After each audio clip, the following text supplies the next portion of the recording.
Hi, I'm Jennifer Pazamikas, and for my final summary video, I'm going to be talking about transsexual youth. I hope you find this information valuable or useful in your practice, and I hope to get some good feedback. Okay, thank you.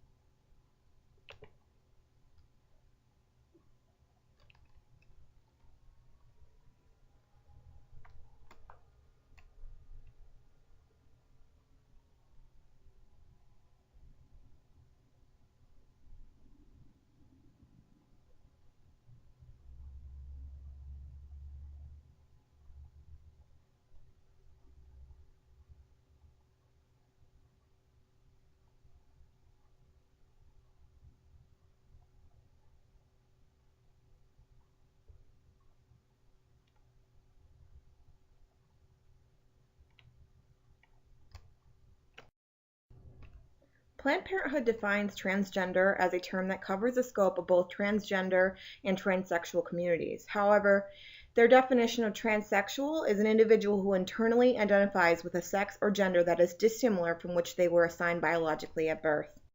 Research has indicated that many transgendered or transsexual individuals knew from a very young age that they were, so to speak, in the wrong body. What this leads us to believe is that biological assignment at birth doesn't necessarily mean that the child's internal gender or identity will match. Children may be born chromosomally, hormonally, and anatomically one gender, but identify as another. And many youth have been forced to survive in the shadows without disclosing their transsexual identity. However, recently, awareness to transsexual youth has become more prevalent to the public eye.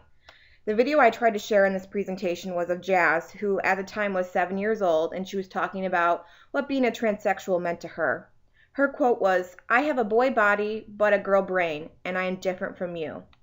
If you were unable to view the video through my presentation, I recommend looking her up through YouTube and watching a couple of her videos. They are really informative. And it's also important to recognize that being a transsexual youth is different than what it is like for an adult. For instance, prepubescent transsexual youth are able to take hormone blockers to prevent traits of the sex or gender they don't identify with to not develop. Also, youth are generally unable to have surgery to transition to the opposite gender. Instead, they have to transition socially. For instance, Jazz grew her hair long, began dressing in dresses to school, and painted her room pink with including socially acceptable girl toys. And this can be a challenge since society and communities may not accept this transition.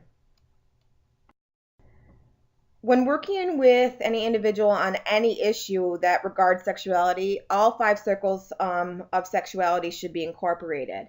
However, for transsexual youth, I thought it was important to focus on sensuality for various reasons. Sensuality includes body image, which is likely a topic that makes a transsexual youth very uncomfortable. Anatomically, the transsexual youth may have body parts that they don't want since they don't identify with either the male or female gender. This can cause a lot of issues with taking care and loving oneself. So special attention should be paid to this area to help them be more comfortable with the body that they have while they have it so that they can maintain healthy relationships and their mental health. Also, special attention needs to be paid to physical attraction. And this can be confusing for the average person, but it's even more confusing for a transsexual individual. Physical attraction is unique to each person and is based on the brain and not biological anatomy. A transsexual youth may feel confused of why they are identifying with a specific sex or gender, but also feel attracted to that gender. Transsexual youth need to understand that physical attraction is much more complex than just body parts and to feel safe exploring what they feel truly attracted to. And while I chose to focus on sensuality for this presentation and paper, the other 5 circles are equally as important to incorporate into therapeutic practice with transsexual youth. Transsexual youth experience a multitude of injustices on a regular basis that ultimately make them an extremely oppressed and vulnerable population. Social justice is important to understand as practitioners. As we know, many vulnerable populations are oppressed and experience injustice on a regular basis. This is especially the case for transsexual youth. As of late, with more awareness being brought to the public eye in transsexual youth, a lot of media coverage brings awareness to the injustices they face. For instance, one television show on ABC Family called The Fosters depicts the struggles faced by a transsexual boy who was born in a female body. The youth is denied services at an LGBTQ group home and is regularly harassed by her peers at the group home she is currently living in. She also ends up taking illegal and harmful hormones because they can't support her desire to change her or transition into the opposite sex. And she's even denied access to a public male bathroom. One aspect of social justice as practitioners is to make sure that our clients have equal and just access to the services that they need. And in the show, the youth is subjected to a lot of harassment just by being in a home that doesn't accept her identity. A lot of suffering she has experienced would have been avoided if she could have been accepted into a home that was supportive of the LGBTQ community. Furthermore, as professionals, we need to advocate for and empower these youth to make large-scale changes in society and make their personal identities welcomed and accepted. If we turn a blind eye and ignore this, the population will be further chastised, causing harm to their physical, mental, and emotional well-being. And it's not just on the youth to make these large-scale changes, it really is on the professionals as well to be advocating for them. But it is just as important to empower these youth to make changes as well, because we can't do it alone. Trauma-informed care switches the perspective of what's wrong with you to what have you been through. And transsexual youth need a safe, trusting environment to regain a sense of control and power and hope over their lives. With the social injustice faced by transsexual youth in mind, it is extremely important to utilize trauma-informed care in our practices with this vulnerable population. Many transsexual youth have been exposed to traumatic and harsh treatment from society, their communities, and even their families.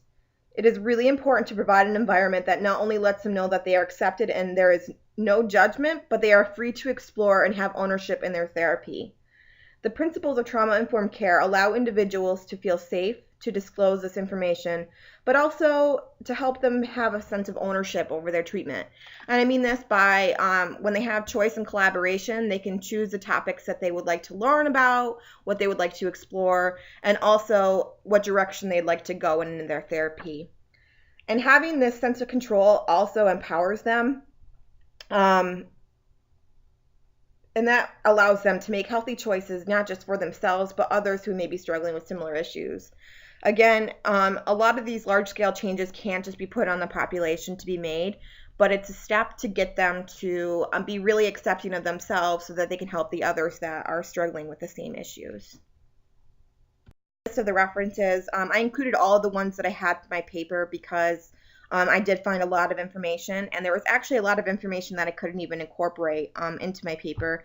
So if you are interested in this topic, there's lots out there for you, and lots to help you if you face a client with these obvious issues, and you can really help them progress through any challenges that they may face with their transsexual identity. Okay, thank you.